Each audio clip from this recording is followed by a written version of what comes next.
Hi everyone, welcome back to the Football Tribe YouTube channel. Robert Kesakos is your usual suspect. Today we will be previewing that semi-final UEFA Champions League game between Arsenal and PSG. It is not to say that the game between Barcelona and Inter Milan is a non-issue, but since oftentimes our focus is in the Premier League, that's where we chose to start. But we'll find time and also give you our thoughts on the game between Barcelona and Inter Milan. But before we get into today's review, I just wanted to say thank you to all our new subscribers, the usual suspects that do comment, share, like, and invite their friends to subscribe to the channel. You're really much appreciated. We are 12 subscribers away from reaching 1,000 subscribers. So if you're new, kindly leave us a subscription and recommend our channel to the people in your circles. But anyways, let's get it all started. It's been a while since we had a recorded preview or show on this channel, but that's because most of our broadcasts have been shifted to live broadcasts. So for those of you that again do follow the channel adherently, you do know that we are doing live broadcasts almost on a daily basis. That's in the morning, usually between 10 a.m. and 11 a.m. And then on match days we do previews and analysis before game starts and then after games are done. So kindly just turn on your notification bell so you will be notified once we go live on a broadcast among other things. So, but anyways, the focus will be on Arsenal versus PSG, and the question is, where do we all start it all? First of all, it's a very big game. It comes when both teams are at a stage where they've been on more than one occasion, although PSG have been there more times than Arsenal. PSG have been in the semi-finals 4 times out of the last 6 Champions League seasons, while Arsenal just only returned to the Champions League scene last season before being knocked out by FC Bayern Munich after a good 7 years or so, because they had last featured in the UEFA Champions League in the 2016-2017 season, a season in which they also met PSG in that campaign. They were all potted in Group A. But anyways, this is Arsenal's third UEFA Champions League semi-final, having reached the first back in 2006 when they knocked out Juventus on the quarterfinals after meeting Real Madrid at the round of 16. Then they met Managerial at the semi-finals. That year, that's 2005-2006 season. And then their second was in 2008. But at the quarterfinals, they did meet Villarreal, who they knocked out 4-1 on aggregates, having beaten them by 3-0 at the Emirates Stadium. And in the semi-finals, of course, they lost home and away to Manchester United 3-1 at the Emirates Stadium. Cristiano Ronaldo with a double in that particular fixture, while they had lost by 0-0 at Old Trafford. So historically, this is going to be their third semi-final, while I think it's going to be PSG's 5th or so. In terms of managers, we all know that Mikel Arteta is a novice. This is his first semi-final, being in charge of a team at this level, at this competition, the UEFA Champions League, while Luis Enrique does have some experience in him because he has really taken teams to the semi-finals before, including winning the UEFA Champions League back in 2015 with Barcelona there, when he still had that, you remember that Barcelona trio of MNSN. That's Lionel Messi, Luis Suarez, and Neymar. They did beat Juventus 2015 in the final by 3-1. Juventus's goal was scored by Alvaro Morata, while goals for Barcelona, I think, was scored by Ivan Rakitic, Luis Suarez, and Neymar. Neymar scored in added time there. So when it comes to managers head-to-head, clearly Luis Enrique has the better experience. However, the advantage for Mikel Arteta, what gives it the confidence, is that this is a manager he has played against before, at least this is on during the group stage or the league table format of the UEFA Champions League, and managed to beat him by 2-0, a game that Arsenal dominated physically out there on the day. So when it comes to meeting teams I've met before, when it comes to managers, of course, Luis Enrique has the more experience, but I do not think that will be a very big issue, because he did just meet at the quarterfinals a more experienced Carlo Ancelotti, who has 4 UEFA Champions League titles to his name, and he outsmarted him at least tactically, both home and away. That's winning at the Santiago Bernabeu by 2-1 and winning at the Emirates by 3-0. So I do think that's a factor. On the side of Arsenal, of course, they do have some injury concerns and then suspension that will sort of reshape how they go about this game or how they think about this game. First of all, the fixture does come a little too early for a midfielder like Jorginho, who suffered a chest injury in their 1-1 draw against Brentford about a fortnight ago, while Thomas Partey will also be absent through suspension, having gotten a yellow card at that 2-1 victory at the Santiago Bernabeu. Of course, it wasn't pretty when it came, but it is what it is. So Arsenal will have to cope with that. That's of course in addition to the likes of Ricardo Carafiori, Ben White, although reports do say that it's a game management issue or a playing time management issue. That's why he was absent in the midweek game against Crystal Palace, which Arsenal drew by 2-2.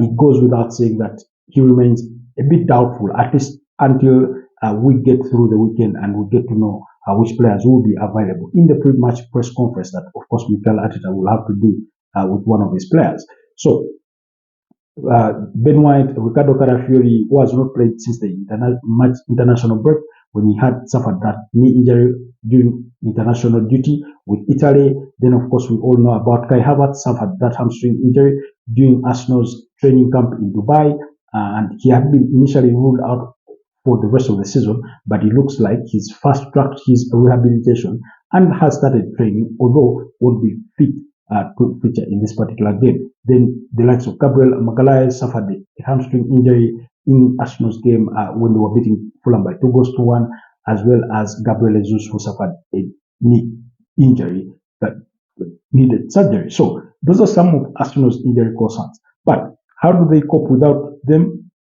Midfield, I think, is the first concern.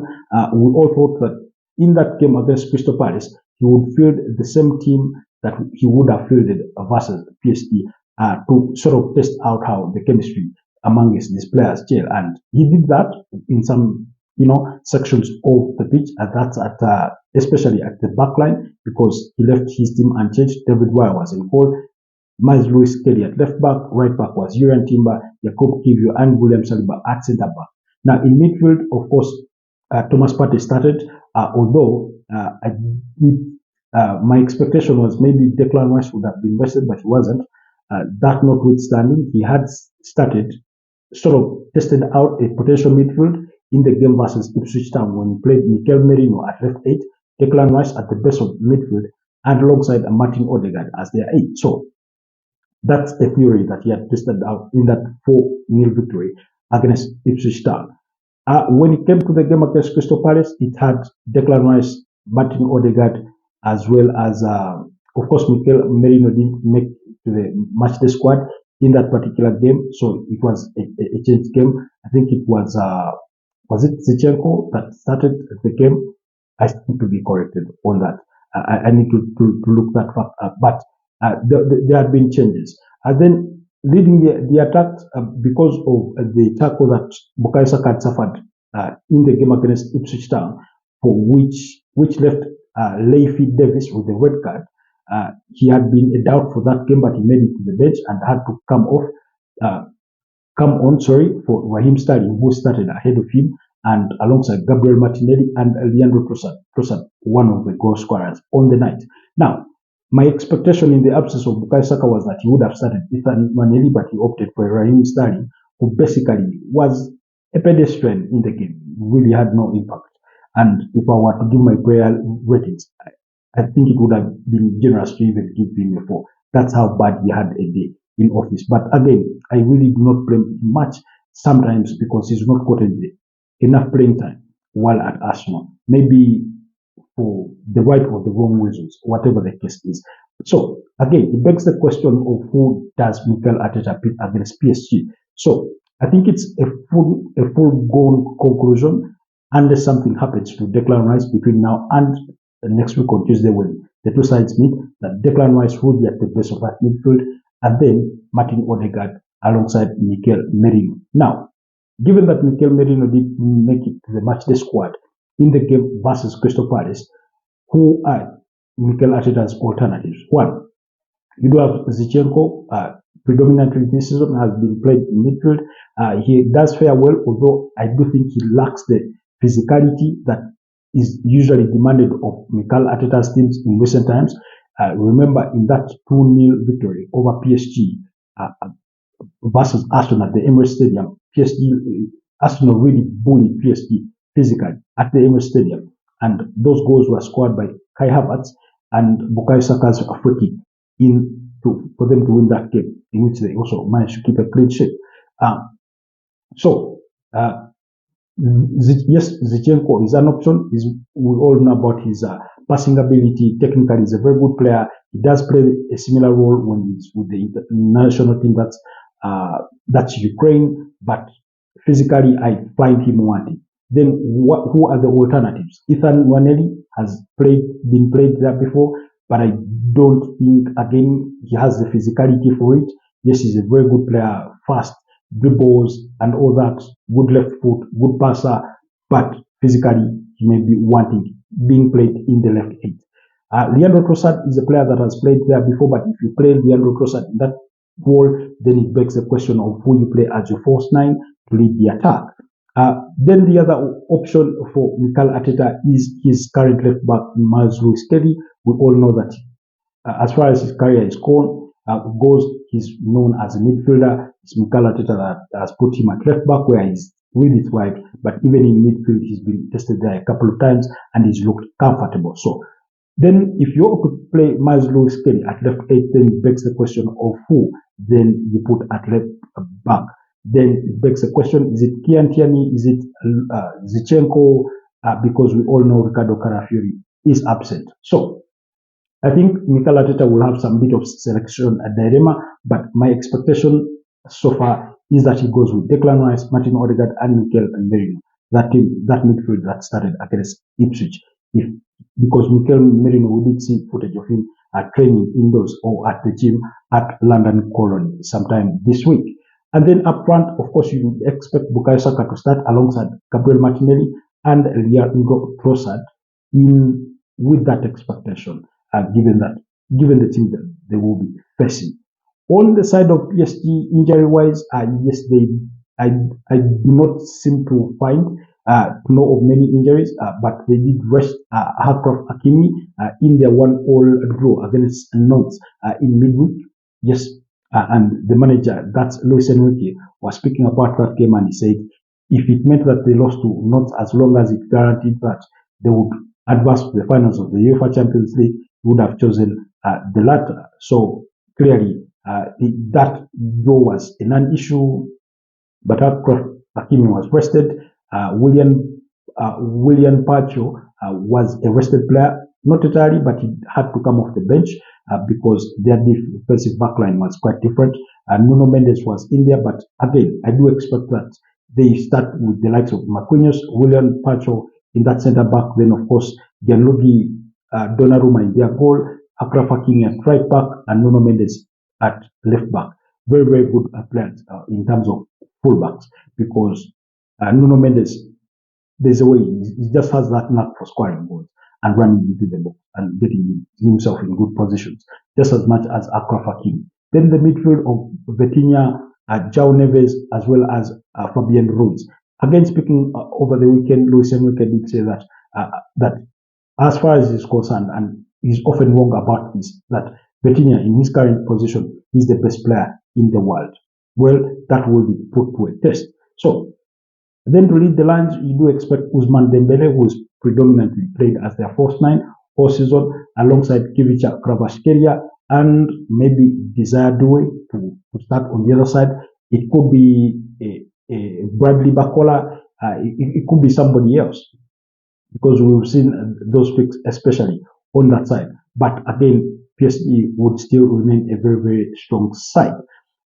So, but away from their injury issues, I mean, when it comes to form, Arsenal's form in the Premier League has not been great. I think they've drawn 5 of their last 8 Premier League games, and then ever since losing to West Ham by 0-0, I think they've drawn 5 games in there, including Manchester United, Everton, Brentford, I think Nottingham Forest was it in between there, and then Crystal Palace.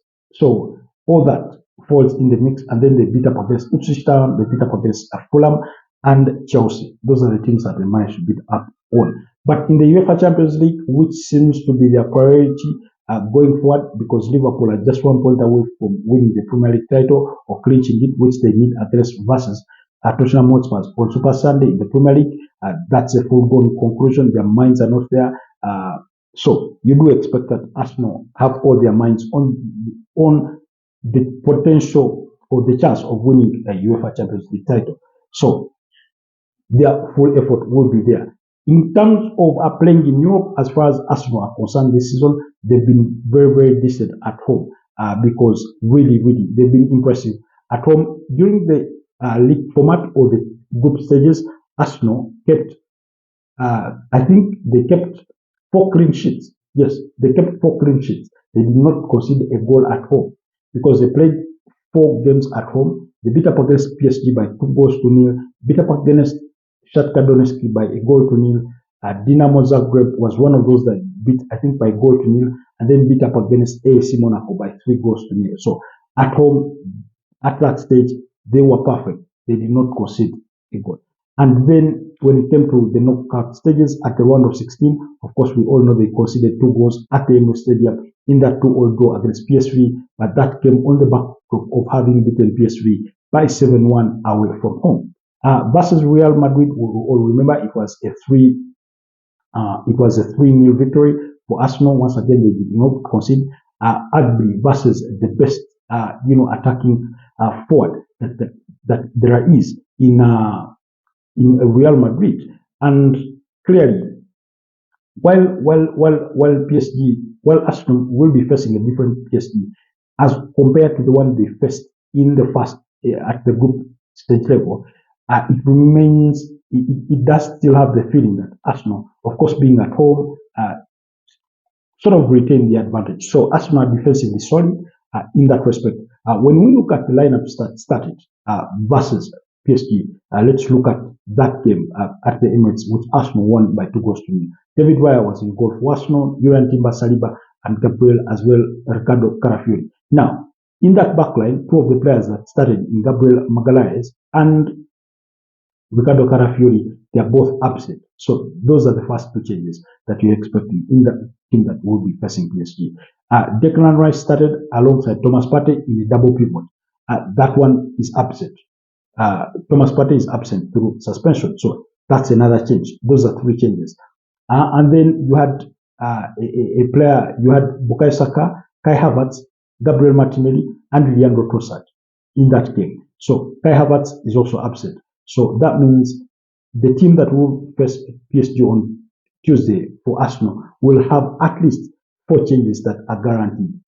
Kai Havertz out, Thomas Partey out, Gabriel Magalhaes out, Ricardo Carafiori out. So again, you can see how the context now shifts because of those changes. Because physically, while Luis Kelly is good, I do get the feeling that physically Ricardo Carafiori is a better player. Driving the ball forward, Luis Kelly is a better player, and in terms of driving the ball forward and taking on players, maybe that's the advantage. Of course, we all know about Thomas Partey. That midfield, how imposing it can be. We saw that in the double leg fixture versus Real Madrid. And then Kai Havertz, physically imposing, winning, the aerial duels and that kind of thing, keeping defenders on their toes. So they will miss that element. On the side of PSG, of course, it was Gianluigi Donnarumma in goal. It was Nuno Mendes at left back, Pacho and Marquinhos in that back line, and Achraf Hakimi. Then they had Zaire Emery in midfield. They had Vitinha and João Neves. So you can see that Zaire would be a change because I do expect that Fabian Ruiz will start in that one. Then they did have Bakola. They had Lee, that is Lee Khan, and then Desire Doué. So again, I do expect changes there. Like I said, I expect Kivicha Kvaratskhelia, Ousmane Dembele, and maybe Desire Doué to start. So both teams could have, changes in the way they set up against each other coming into this particular fixture. So again, does that change the context? Yes, it does, because those changes may mean quite a lot in regards to how they all apply themselves.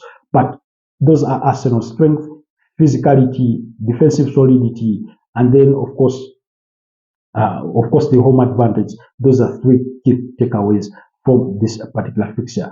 PSG on the road have not been bad. They've traveled to England, I think 3 times so far. In the UEFA Champions League this season, versus Arsenal, versus Liverpool, and versus Aston Villa at the quarterfinals. They won one fixture. They beat up against Liverpool by 1-0 after extra time, and then went to penalties, and of course proceeded at the round of 16. Then they lost to Aston Villa by 3-2. But at least 2 of the 3 times they come to England, the squad managed to score 3 goals. Versus Arsenal, that's when they lost without scoring. So that's the picture that I can paint you. In terms of head-to-head, like I said, we've already spoken that they met the season before and how that fixture ended. But they also met in the 2016-2017 UEFA Champions League season. They were both in Group A. I think one of the other teams that was in that group was Ludo Greats. Yes, for those of you that do remember that famous Mesut Ozil that he scored against Ludo Greats. I think, but anyways, the first game at the Emirates Stadium ended in a 2-2 draw. Edson Cavani scoring for PSG. Then Olivier Giroud scored a penalty for Arsenal. Then you had Marco Verratti score an own goal. Then Lucas Moura scored a goal off a corner kick from Hatim Ben Arfa to level the score at 2-2. Now we are talking about an Arsenal side that had David Ospina in goal, that had the players like Laurent Koscielny, Aaron Ramsey, Alex Oxlade-Chamberlain, Mesut Ozil, Alexis Sanchez. That's the kind of Arsenal side.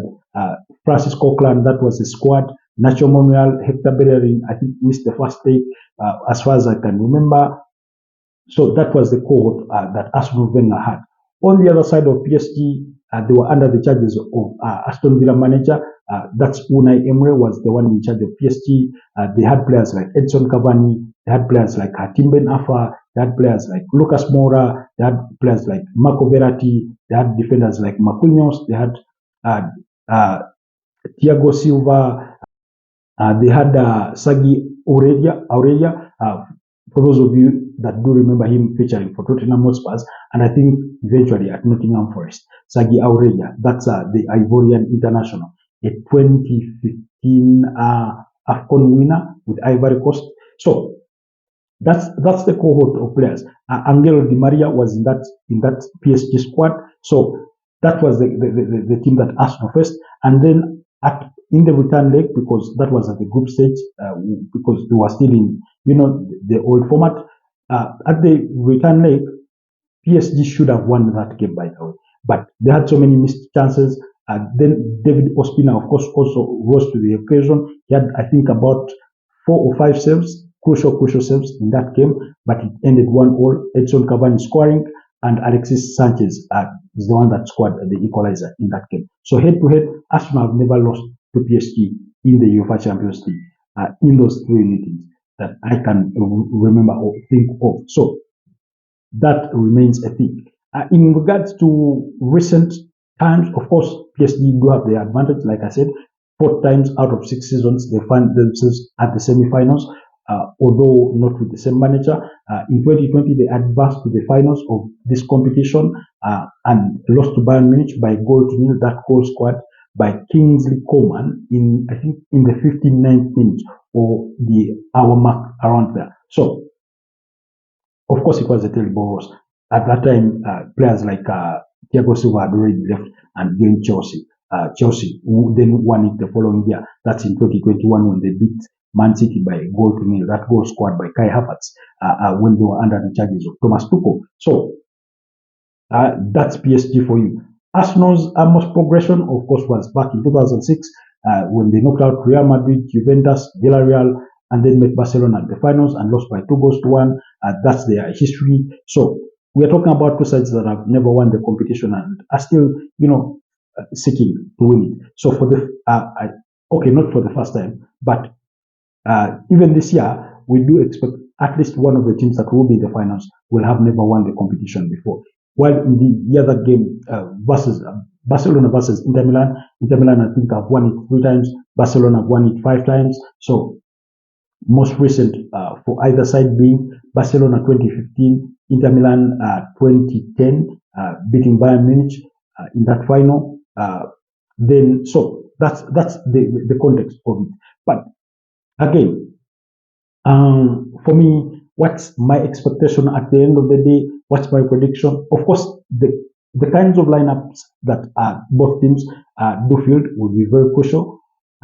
Arsenal have not conceded more than 2 goals since December 5th, 2023, when they conceded 3 against Luton Town, a game that they won by 4 goals to 3. That final goal scored by Declan Rice. So again, I do have a good feeling about Arsenal in this one, and not that it will be an easy game. I do think that PSG will look to play them much more like they did versus Liverpool, but they'll have to find means of slicing that backline and the whole cohesiveness and solidity of this Arsenal team.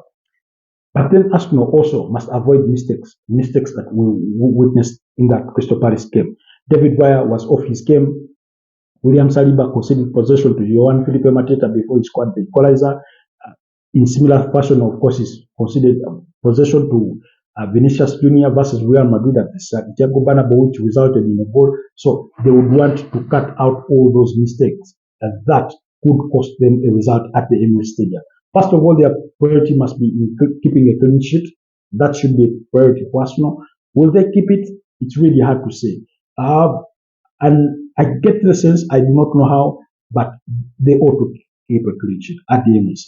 Although my prediction is tilting towards a 3-1 victory for Arsenal. It's not cast in stone. And do not bet your arm on it. But that's my feeling. That's my prediction. Do let me know what your prediction will be, what your thoughts are on that particular game, what your views are. What do you think Arsenal should field in what position? Of course, at left 8, who starts at leading the lines? At left back, who do you expect? What should Mikel Arteta do? Because, like I said, it's a very, very crucial game for Arsenal. Arguably, their biggest game of the season at the Emirates Stadium. The most important fixture will be this one versus PSG. Because if they are able to bury this tie while they are still at the Emirates Stadium and they make the second leg a routine game, then they will find themselves in the final. And we all know that at the finals, anything can happen. All you need is a good day to have that moment that wins you the Champions League. If you remember, in recent years, Champions League finals have not had too many goals. Chelsea won it by 1-0. Man City won it, that's Chelsea in 2021. Bayern Munich in 2020 by 1-0. Man City in 2023 by 1-0. Real Madrid in 2024 by 2-0. So I think Vinicius Junior and Dani Carvajal. While for Man City it was Rodri, for Chelsea it was Havertz, for Bayern Munich it was Kingsley Coman, and then in between there, of course, 2022, Real Madrid again beating up against Liverpool. I think by 2-0. I stand to be correct, but I think by 2-0. So it's finals are not always high scoring. But again, like I said, do let me know what your predictions are. If you're new, kindly subscribe to this channel so that we can continue to go. But do not forget to leave me a like, a comment, and share this video so that we can be recommended by YouTube to be watched by others. Otherwise, that's it for me for now. Have a blessed evening or blessed weekend, whatever time it is that you will be enjoying by the time you get to catch this video. I sign out. Bye-bye.